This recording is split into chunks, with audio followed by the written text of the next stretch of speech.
You know what, guys? I think it's very important that we as social media people generate the conversation of what is happening in South Africa with our government because these things are not being spoken about enough.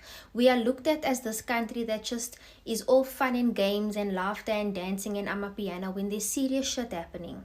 Sadly, South Africa is going to shit. There is no other two ways to even describe it. It's going to shit.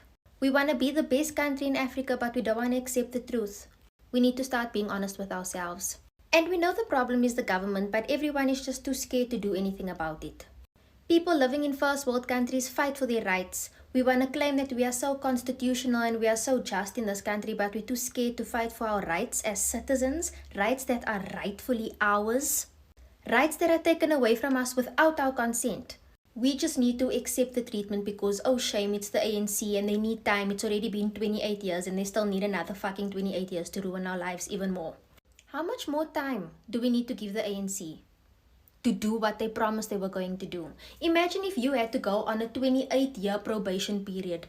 Do you think a company was gonna hire you? Do you think you were gonna get a salary?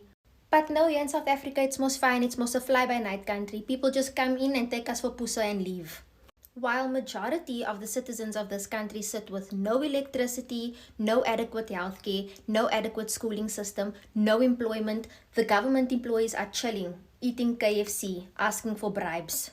Ministers that don't have a fucking clue what they're doing are earning 8 to 10,000 rand a day, while South Africans aren't even able to buy a loaf of bread. They sit in their fancy houses with their big generators and their children in private schools going to private hospitals while the people that pay their salaries suffer.